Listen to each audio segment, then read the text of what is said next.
muitos acreditaram na mensagem de Pedro e foram batizados. Naquele dia, quase 3.000 se juntaram ao grupo dos seguidores de Jesus. E todos continuavam firmes, seguindo os ensinamentos dos apóstolos, vivendo em amor cristão, partindo o pão juntos e fazendo orações. Amém? Vamos orar ao Senhor. Em o nome de Jesus Cristo, muito obrigado, ó Deus, pela tua igreja que está reunida aqui neste lugar. Muito obrigado, Senhor, por aqueles que, não podendo estar nesta reunião, estão acompanhando, Senhor, virtualmente de outros lugares. Eu quero pedir a ajuda do Teu Espírito Santo, a inspiração que vem do Senhor neste momento, para transmitir esta palavra ao coração de todos. Que o Senhor use a minha vida, use a vida de cada um de nós também, para que cada um possa compreender esta palavra e aplicá-la à sua vida de acordo com a vontade do Senhor. Em nome de Jesus Cristo, amém. Podemos assentar, meus irmãos. Essa passagem que nós acabamos de ler fala sobre o início da história da Igreja de Cristo. E na Bíblia nós vamos encontrar várias passagens, referências sobre o ideal de Deus ou o pensamento de Deus sobre a igreja. Por exemplo, lá em Atos, no capítulo 20 e 28, quando o apóstolo Paulo estava se despedindo dos presbíteros da igreja de Éfeso para a sua viagem missionária, Paulo lhes deu uma recomendação. E nesta recomendação que Paulo deu aos presbíteros, ele apresentou também ali qual é o pensamento de Deus sobre a igreja. Atos 20 e 28, ele diz assim, que a igreja é de Deus e que ele comprou a igreja por meio do sangue do seu próprio Filho. Portanto, com base nesta declaração de Paulo, nós podemos observar que a igreja é realmente especial. Porque a igreja de Cristo, a igreja de Deus, ela é amada por Deus. Ela foi comprada por Deus, portanto, Deus, ele é o seu proprietário. Ele é o Senhor da igreja. Não são os pastores, os apóstolos, seus líderes, donos da igreja. A igreja, ela pertence a Deus. E Deus, ele tem interesse que a igreja permaneça fiel ao seu ideal, ao seu plano que ele estabeleceu para a remissão de nossos pecados e para o estabelecimento da sua igreja na face da terra. Então, Deus, ele deseja que a igreja permaneça fiel a ele. Segundo, Deus também deseja que a igreja aprenda a desfrutar dos privilégios que ele nos garante em sua palavra. Deus deseja que cada crente, cada um de nós, possa descobrir através da palavra dele alguns privilégios, algumas bênçãos que ele nos garante. E em terceiro lugar, Deus também deseja que a igreja seja cheia do Espírito Santo. Por que cheia do Espírito Santo?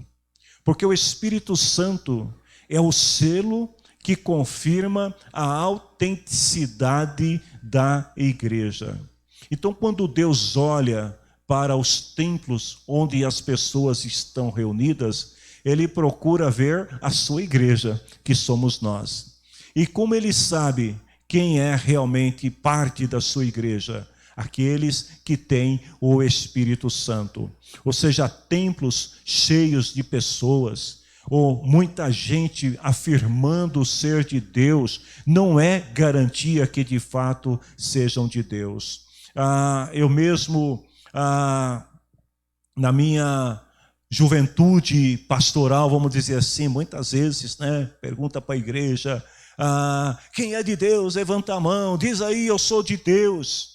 Mas, na verdade, o fato de alguém bater no peito, afirmar, eu sou de Deus. Ou alguém olhar e falar assim, uau, a igreja está cheia, né? Somos todos de Deus. É puro engano.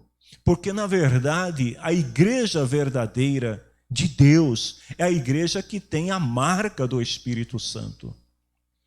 É o Espírito Santo que garante que nós somos propriedades de Deus. Está lá em Efésios, no capítulo 1, versículo 13 e 14, onde Paulo, ele fala assim para os irmãos em Éfeso: a mesma coisa também aconteceu com vocês, quando ouviram a verdadeira mensagem, a boa notícia que trouxe para vocês a salvação. Então, eles ouviram a pregação do Evangelho. Aí Paulo fala assim, vocês creram em Cristo. Então, ao ouvir, aceitaram a palavra, creram em Cristo, e aí ele continua e fala assim, e Deus pôs em vocês a sua marca de proprietário. Então, quando você ouve a palavra e você crê na palavra, aceita a palavra, então Deus vem e chancela ali, né? Coloca o selo dele que você é propriedade dele. Paulo fala assim, Deus pôs em vocês a sua marca de proprietário quando lhes deu o Espírito Santo que ele havia prometido. E para não deixar nenhuma dúvida, no versículo 14, Paulo fala assim, o Espírito Santo é a garantia. Então, quando recebemos o Espírito Santo de Deus, esta é a verdadeira garantia que cada crente que é parte da igreja de Deus tem e pode afirmar ser ou não ser de Deus. Voltando ao capítulo 2 de Atos, outra coisa que nós vamos observar é que até então a igreja, né, ela não tinha sido objeto de nenhuma profecia direta no Antigo Testamento. Os profetas falaram sobre o Messias, falaram sobre o Espírito Santo, mas não existem menções diretas à igreja no Antigo Testamento. O que nós vamos ter, na verdade, são algumas passagens, né, onde, através da tipologia, algumas referências à igreja, mas tudo isso de forma, vamos dizer assim, de forma indireta. A igreja, na verdade, ela só se torna real quando o Espírito Santo desceu sobre ela. Foi a promessa de Jesus. Quando ele falou, eu vou para o Pai e vou enviar o Consolador para estar com vocês. Então, quando o Espírito Santo desceu, ainda no capítulo 2 de Atos, no verso 4, diz assim, que todos foram cheios do Espírito Santo.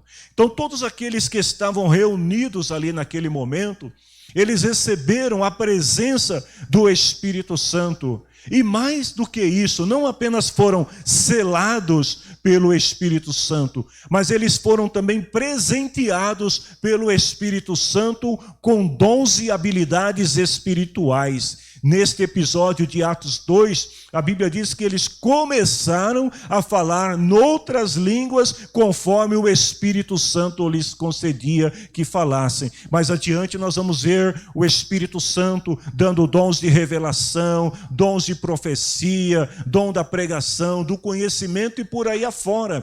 Ou seja, a igreja ela não apenas recebe a chancela do Espírito Santo como propriedade de Deus, mas ela também é presenteada pelo Espírito Santo com seus dons e as suas habilidades.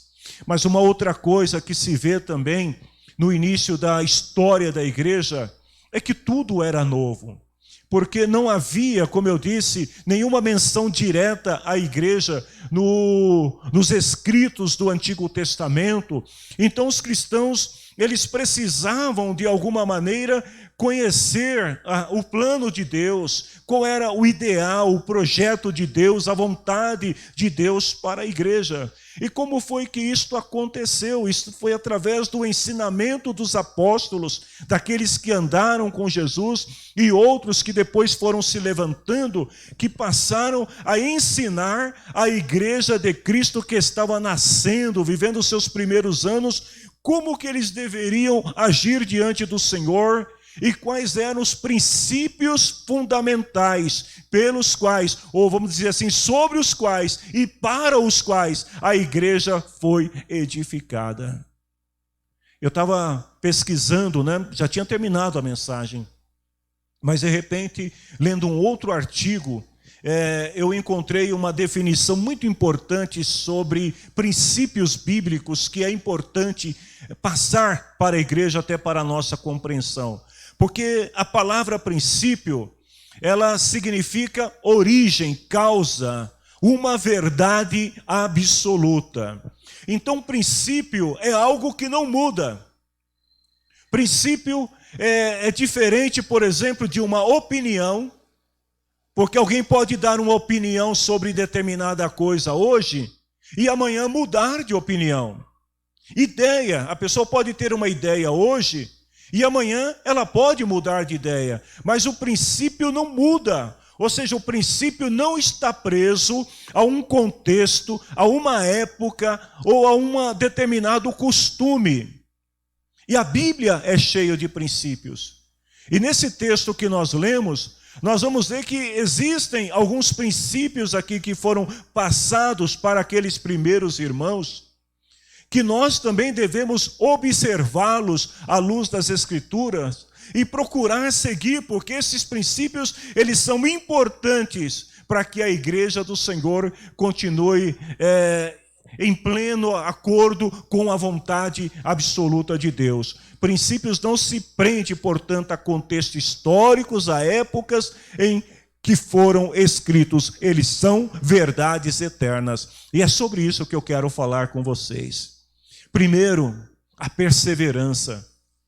Olha, Atos 2,42 começa dizendo assim, que todos continuavam firmes. Numa outra versão mais antiga da Bíblia vai dizer assim, e perseveravam.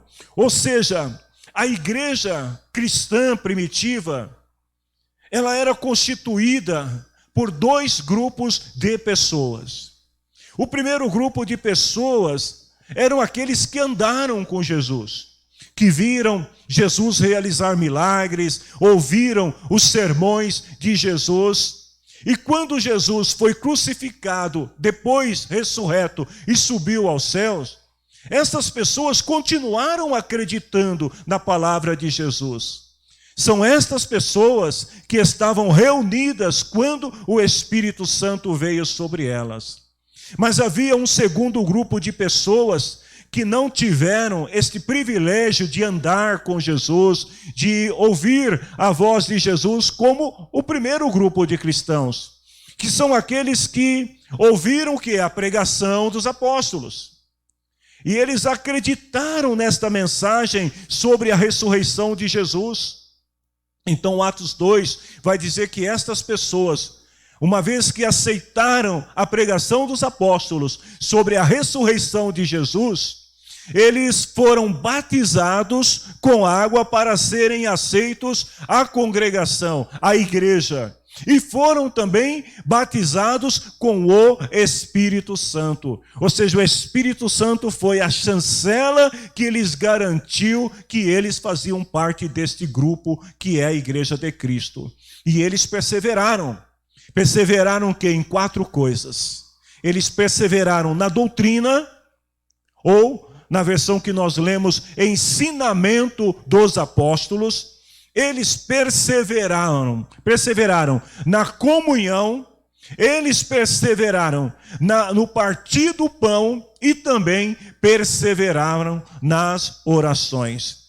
A perseverança, portanto, irmãos, é uma característica que identifica o verdadeiro cristão. Lá em Mateus 13:13, Jesus falou assim: as pessoas amarão vocês por serem meus seguidores. Vocês concordam comigo? Você pode dar um glória a Deus aí? É isso mesmo, gente? As pessoas amarão vocês por serem meus seguidores? Não. Jesus falou assim: todos odiarão vocês por serem meus seguidores. Mas aí Jesus fala: mas quem ficar firme, Ou seja, quem perseverar até o fim será salvo. Então a perseverança é uma característica de todo crente salvo em Jesus. E mais que isto, também é um princípio sobre o qual a igreja de Cristo está edificada. Segundo Timóteo, capítulo 2, versículo 12. Se perseverarmos, ou se nós suportarmos o sofrimento com paciência, a Bíblia diz, também com ele reinaremos. Mas se o negarmos, ou seja, se não perseverarmos, se deixarmos de seguir a Cristo por qualquer circunstância, ele por sua vez nos negará. Então, igreja do Senhor, primeira palavra que eu quero deixar para vocês aqui nesta noite, nós precisamos perseverar. Perseverar até o fim. Segundo, a Bíblia diz que eles perseveravam na doutrina dos apóstolos, ou no ensinamento. Doutrina aqui não tem nada a ver com usos e costumes. Doutrina aqui diz respeito a ensinamento. Então eles perseveravam, ou perseveraram na doutrina dos apóstolos. Ou seja, o ensino vem em primeiro lugar. Dos 4 princípios citados aqui em Atos capítulo 2, 42, o primeiro é o ensino. Ou seja, infelizmente, irmãos, nós estamos vivendo uma época que o ensino tem sido deixado de lado. As pessoas não têm mais se preocupado em conhecer a Deus em sua natureza, em sua essência, em sua vontade.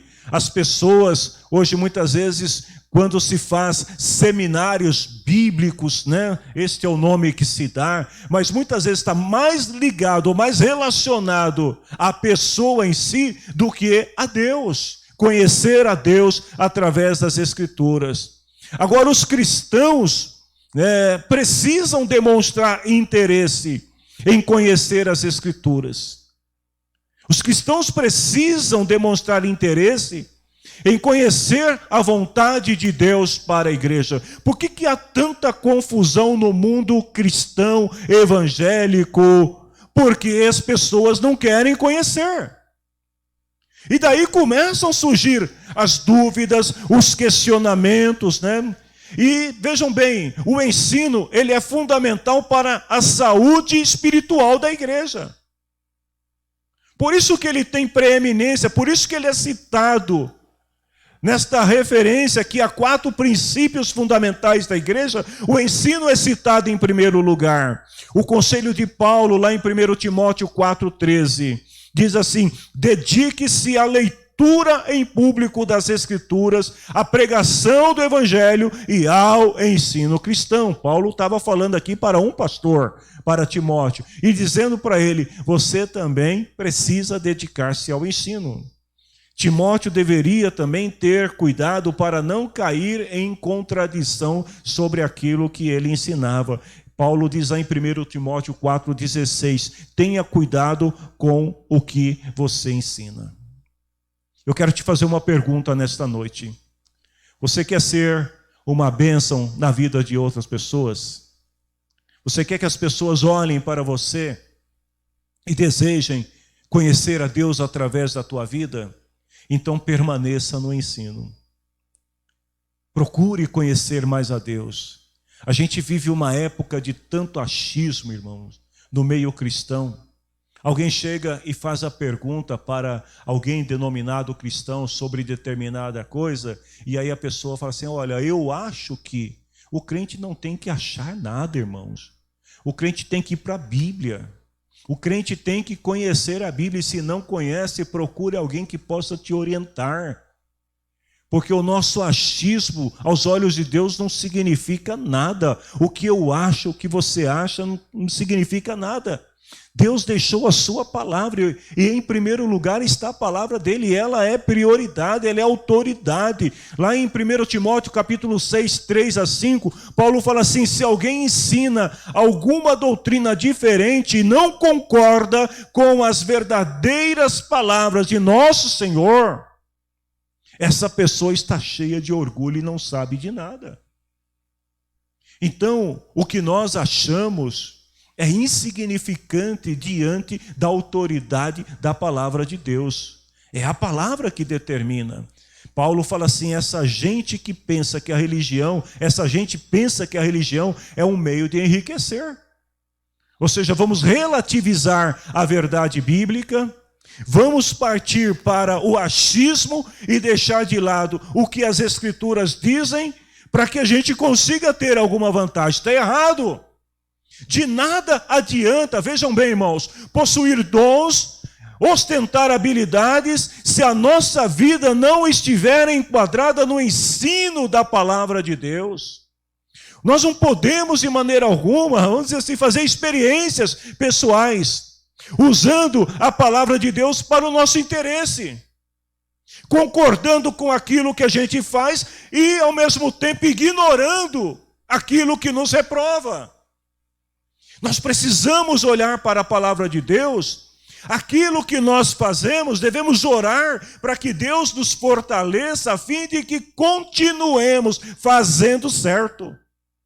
E aquilo que nos confronta, aquilo que nos coloca na parede, porque estamos errados, nós precisamos olhar para a palavra de Deus e dizer: Deus, me ajuda. Porque eu preciso melhorar, porque a vida cristã é isso, é uma melhora contínua. Ninguém nasceu perfeito. No dia que você aceitou Jesus, você ganhou o selo de propriedade, você ganhou o Espírito Santo, você recebeu a salvação como presente, mas você precisa evoluir para manter este selo e esta salvação em você, porque senão o pecado vem, daqui a pouco ele começa a tomar conta, e quando menos esperar, perdeu-se tudo o que tinha. De nada, então, adianta ter dons se nós não estivermos enquadrados na palavra de Deus. Por isso que lá em 2 Timóteo 1, 13 e 14, Paulo fala assim para Timóteo: tome como modelo os ensinamentos verdadeiros. E aí ele fala: guarde esse precioso tesouro que foi entregue a você. A palavra de Deus é um tesouro precioso que você deve guardar no teu coração, na tua mente. Ensino e estilo de vida são duas coisas que caminham junto. Você é aquilo que você acredita ser. Ninguém consegue viver na ilha da fantasia por muito tempo. Mais cedo ou mais tarde, você vai acabar se confrontando. Então, a pessoa que fala assim, que o estilo de vida não tem nada a ver com o ensino, está equivocada. Porque o crente deve viver o que prega e pregar o que vive. É fácil? Claro que não, minha gente. Se fosse fácil, vocês não estariam aqui, eu não estaria aqui. Nós estaríamos, quem sabe, todos lá diante do trono de Deus, dizendo: santo, santo, santo é o Senhor. Está todo mundo lá. Mas a gente está aqui para melhorar. Porque o crente deve viver o que prega, pregar o que vive. Aí o grande problema é que muitos não querem aprender para não ter que pregar o que vive. Ou melhor, viver o que prega. Segundo João 1, 9 e 11.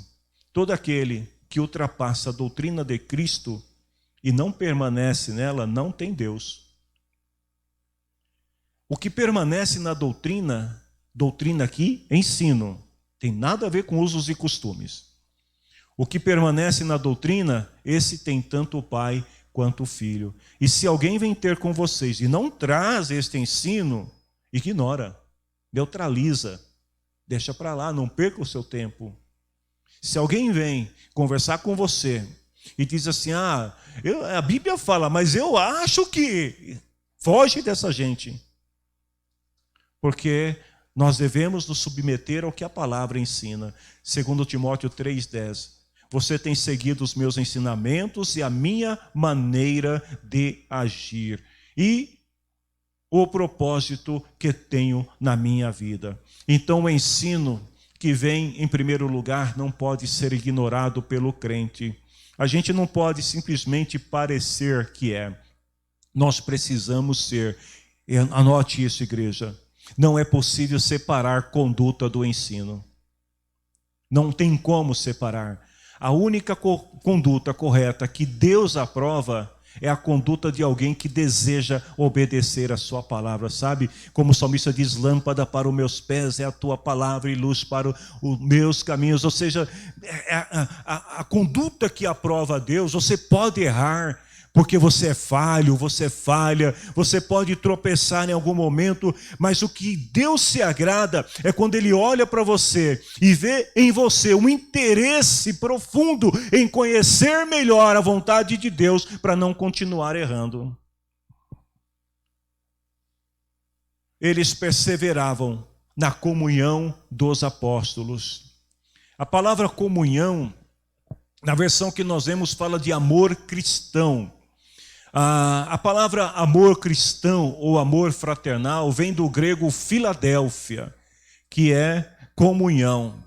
Então os primeiros cristãos, eles não apenas perseveram no ensino, mas também na comunhão dos apóstolos. É claro, queridos, que existem hoje muitos tipos de comunhão. Mas aqui está dizendo que eles perseveravam na comunhão dos apóstolos. Ou seja, naquilo que os apóstolos ensinavam para eles. A comunhão aqui não tem nada a ver de concordar integralmente com tudo que o outro diz. No que diz respeito à cultura, costumes, cada um tinha, sei lá, os seus valores pessoais que eram respeitados. Mas a comunhão aqui está falando a respeito à comunhão dos apóstolos, aquilo que eles ensinavam. E que as pessoas concordavam, ou seja, lá em Atos 2,44 diz assim, que todos os que criam estavam juntos e unidos. Ou seja, não existe nas Escrituras nenhum caminho que nos ensine a andar sozinho nas coisas de Deus. A comunhão aqui diz respeito à concordância em relação à palavra de Deus. Jesus Cristo veio, Jesus Cristo sofreu, morreu, ressuscitou, subiu aos céus e Ele vai voltar. Posso ouvir um amém aí? Isso é comunhão. Comunhão nos ensinos da palavra, naquilo que os apóstolos estavam passando para eles. Então, quando alguém decide andar sozinho, separado dos irmãos, preso aos seus conceitos e crenças, não vai agradar a Deus. Lá em Efésios capítulo 4, versículo 3 a 6, diz assim, façam todo o esforço para conservar a unidade do Espírito. Ou seja, a comunhão do Espírito pelo vínculo da paz. Ou seja, em outras palavras, não há entendimento comum em relação quando há entendimento comum em relação ao ensino dos apóstolos, nós mantemos comunhão. Muitos irmãos às vezes ficam questionando, irmãos, a gente está aprendendo coisas importantes aqui na escola bíblica dominical. E hoje a gente falou sobre algo muito importante, sobre o arrebatamento. Como é que vai acontecer, como que vai ser. E de repente alguém fala assim, mas eu não creio desse jeito. O outro diz, mas não é bem assim. Paulo, ele estava ensinando os irmãos, vamos parar de conjecturar aquilo que não está escrito. E vamos focar nas coisas que são importantes. Jesus Cristo morreu para te salvar, então creia nesta verdade e siga o teu caminho. Se Jesus vier e você estiver vivo, você vai subir, amém? E se você estiver morto, não se preocupe, você vai ressuscitar e vai subir também. Então há muita confusão entre os cristãos por causa de ensinos errados. E na verdade, naquele tempo, eles estavam totalmente unidos em comunhão acerca do que era ensinado.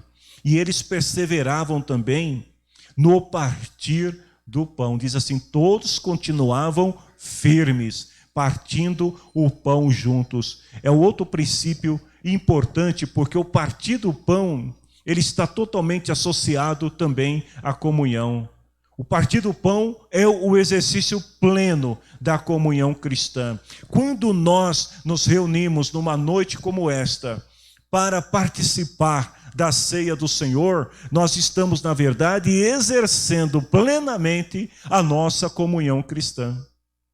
Quando nós tomamos do pão e bebemos do cálice, então vejam, se você aceitou Jesus no teu coração, se você recebeu o perdão da parte de Deus e você crê que está perdoado, quando você participa do pão e bebe do cálice, é a prova física que você está em comunhão com o Senhor e com a igreja. Portanto, o crente que deixa de participar do partir do pão, é como se ele estivesse dizendo para os demais irmãos: eu não tenho parte com vocês. Não faço parte do grupo. Então o partir do pão é a prova física.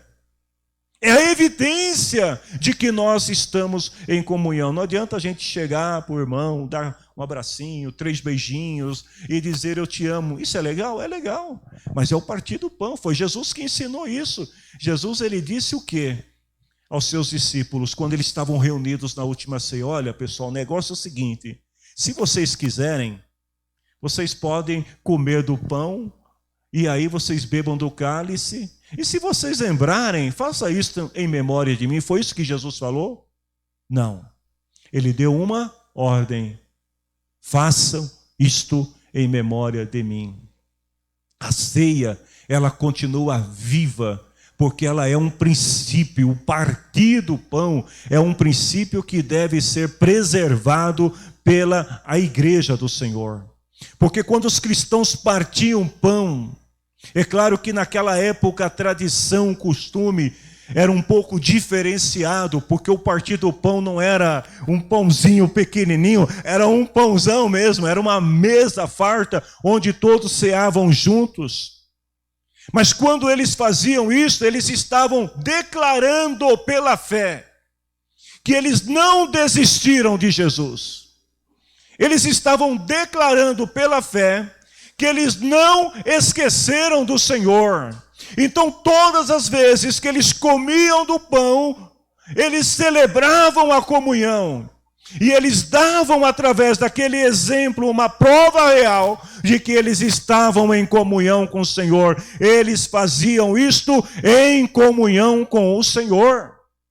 Então, quando nós tomarmos a ceia do Senhor, nós também vamos estar declarando isto.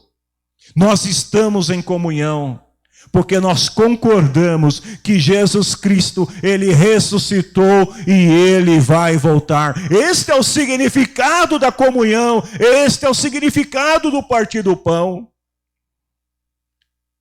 Independente de qualquer justificativa que a gente possa dar. Jesus não disse, se vocês quiserem, façam. Jesus disse, façam isto em memória de mim. Isso é comunhão na prática.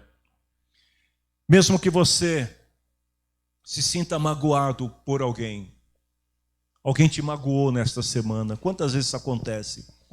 Da pessoa chegar na semana da Santa Ceia do Senhor e dizer assim, não vou tomar ceia porque essa semana eu tive a infelicidade de xingar alguém. Porque nessa semana alguém me magoou. Aprenda a perdoar. E aprenda a pedir perdão também. Lembre-se que todos nós somos falhos. Nós somos pecadores, irmãos. Se não fosse a graça de Deus em nosso favor, o que você acha que seria de nós? Eu tenho uma pergunta para você nesta noite, porque daqui a pouco nós vamos cear. Você consegue encontrar, vejam bem, você consegue encontrar graça suficiente para seguir em comunhão com o seu irmão, com a sua irmã? Quando você olha para alguém, mesmo alguém que tenha te magoado, que tenha te ferido, você consegue enxergar a graça de Deus sobre a vida dessa pessoa a ponto de perdoá-la e de manter comunhão com esta pessoa? Isto só é possível pela graça. Em quarto lugar, eles perseveravam na oração. A oração é um princípio que ocupa um lugar de destaque nas Escrituras. Jesus era um homem de oração. Jesus sempre orava. Ele ensinou os seus discípulos a orar. E os apóstolos também eram homens de oração. Uma vez eu vou contar só uma história bíblica para você em Atos capítulo 12. Pedro, ele estava na prisão, porque ele estava pregando o evangelho e algumas pessoas, por ciúmes, por inveja, incriminaram Pedro e ele foi parar na prisão. Pedro já tinha uma sentença sobre ele, o que era comum naquela época. A cabeça de Pedro ia ser cortada, ia ser decepada, Pedro morreria e os seus algozes achavam que com isso ia acabar com a igreja. Mas do outro lado, havia um grupo de pessoas que estavam reunidos na casa de irmã Maria, que era mãe de João Marcos, e eles estavam fazendo uma coisa muito importante. Infelizmente hoje, quando surgem problemas na vida de muitos crentes, ao invés de fazer o que a irmã Maria estava fazendo aqui, eles sentam e começam a discutir. Ai, meu Deus, o que a gente faz? Ai, porque eu não sei, liga para fulano, liga para Beltrano, liga para o vereador tal. Olha, eu tenho um amigo que é deputado, ele pode resolver. É assim? Esses irmãos sabiam que Pedro estava sentenciado. E eles fizeram uma coisa que nós precisamos aprender a fazer, porque oração é um princípio que não pode faltar na vida da igreja. Eles dobraram seus joelhos e começaram a orar. Atos capítulo 2, versículo 5. Pedro estava na prisão. Pedro estava vigiado pelos guardas, mas, preste atenção, a igreja continuava a orar com fervor por ele. Enquanto Pedro está lá na prisão, e todo mundo, os seus algozes, achando que era o fim, a igreja fez algo que nós precisamos aprender a fazer: orar com fervor. Todos estavam de joelhos, clamando, pedindo ao Senhor pelo livramento de Pedro. Irmão, sabe por que muitos milagres não acontecem na igreja? Porque às vezes nós temos um ou dois orando, e o resto tudo só esperando para ver o que acontece. A igreja precisa orar. A igreja precisa buscar o Senhor, irmãos. Não adianta a gente ficar só mandando bilhetinho para alguém orar por nós. Nós precisamos orar também. Porque enquanto Pedro está na prisão, a igreja está orando por ele. E Pedro foi libertado. Você quer saber mais detalhes da história? Leia Atos capítulo 12. E quando Pedro é libertado e colocado para fora da prisão por um anjo do Senhor, Pedro, ele sente no coração um fervor muito grande. E Pedro segue em direção ao alvo, ao lugar onde se gerou a sua libertação. Uma pequena reunião de oração no lar da irmã Maria. Atos 12, 12. Quando Pedro entendeu o que havia acontecido, ele foi para a casa da irmã Maria. Aí tem outra coisa. Porque às vezes a pessoa também pede oração, aí a bênção vem. Depois nem lembra de contar a bênção. Não lembra nem de compartilhar com a gente. O Pedro, quando ele é liberto, a Bíblia diz que ele entendeu, ou seja, uau, já sei por que eu fui liberto. Não foi obra do acaso. Eu já sei porque a porta se abriu para mim. Eu já sei porque Deus me livrou de tal enfermidade. Eu já sei porque Deus trabalhou na minha família. É porque tinha alguém orando. Então Pedro, ele sai dali, ele vai para a casa de Maria e olha o que acontece. Muitas pessoas estavam reunidas ali, orando. Igreja, eu não vou me cansar de dizer para vocês, até o dia que Jesus permitir que eu fale para vocês, nós precisamos orar. Milagres não vão acontecer se nós não orarmos. Avivamento não vai vir se nós não orarmos. Não vamos experimentar manifestações espirituais da parte de Deus se nós não orarmos. Vamos imaginar um crente moderno vivendo naquele tempo. Aí chega a notícia para ele: olha, você está sabendo que Pedro, ele foi sentenciado, ele vai ser morto, ele está na prisão. O que você diria? Muitos diriam o seguinte: estou cansado, esses dias de inverno, irmãos, temperatura de 9 graus, qual o resultado? Está muito frio, vou ficar em casa hoje, não vou para a igreja não. Reunião de oração, chega lá e o pastor ainda faz a gente ficar lá de joelho. Eu não faço ninguém ficar de joelho, irmão. Se quiser orar, pode orar deitado, sentado, em pé, de cabeça para baixo, do jeito que você quiser, mas precisa orar. Não vou na igreja hoje não, outro dia eu vou. Aí chega no dia seguinte, você fica sabendo o que aconteceu. Nossa, você ficou sabendo, o Pedro foi liberto. E você não participou. Poderia ter participado, mas você perdeu. Os grandes milagres acontecem nas reuniões de oração. Eu disse quarta-feira aqui para a igreja, que na segunda-feira eu estava sentado aqui com a irmã Iraí e fazendo uma contabilidade santa.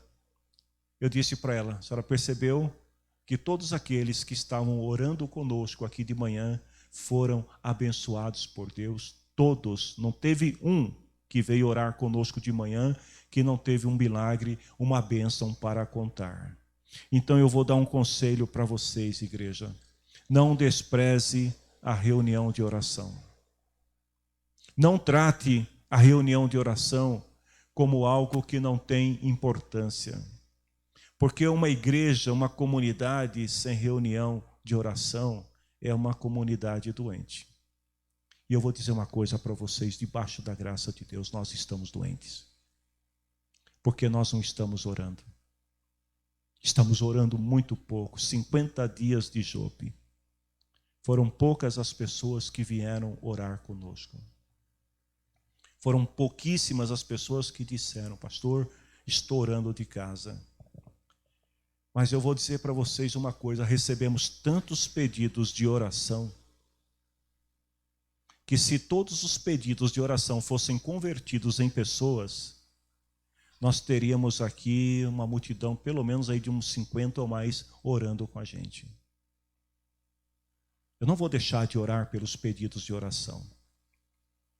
A minha oração, e de alguns irmãos, virou uma oração genérica, né? Às vezes a gente orava para não ficar citando o nome, porque era tanta gente para citar o nome, a gente falava: Senhor, lembra da listinha lá? Está tudo aqui na tua mão, Senhor. Não vou nem falar os nomes, porque senão não dá tempo. Não vamos deixar de orar. Mas como poderemos ser avivados, igreja, se não perseverarmos em oração? Esta é uma reunião de família. Esta é uma reunião da igreja. Esta é uma reunião dos santos. E eu espero que nesta noite a palavra do Senhor tenha falado com cada um de nós. Vamos nos colocar em pé.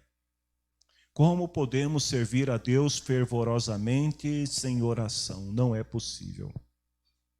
Não tem como, minha gente. Não tem como. Eu não consigo preparar uma mensagem se eu não orar primeiro a Deus e pedir a Deus que me ajude. Alguém vai dizer assim: pastor, depois de mais de 30 anos pregando, deve ser a maior facilidade subir, abrir a Bíblia e não é, irmãos.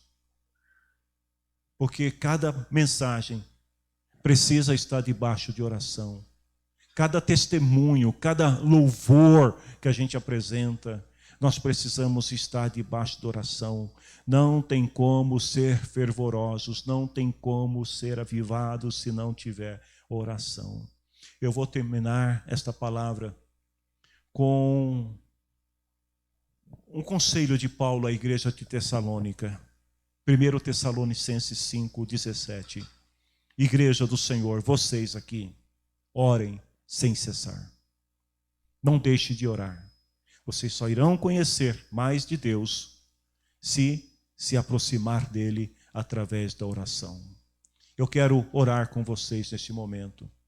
Eu não vou te pedir perdão se a palavra foi um pouco dura, porque é uma palavra do coração, para a tua vida e para a minha vida também. Nós precisamos. Deus tem tanta coisa, gente. Deus nos deu, lembra do dia que você aceitou Jesus, você recebeu o Espírito Santo, está selado, chancelado, você é propriedade de Deus. Mas Ele tem tanta coisa para te dar, para te revelar, para te mostrar, que se você soubesse o quanto Deus tem para a tua vida, você ia querer vir todo dia orar com os seus irmãos. Pastor, mas eu oro em casa. Mas esta oração que eu estou falando aqui é oração coletiva, congregacional. A igreja, onde a igreja um ora pelo outro. Aqui a Bíblia diz, eles perseveravam, eles estavam orando juntos. Na comunhão, no partir do pão, no ensino, eles estavam juntos, porque nós somos um corpo.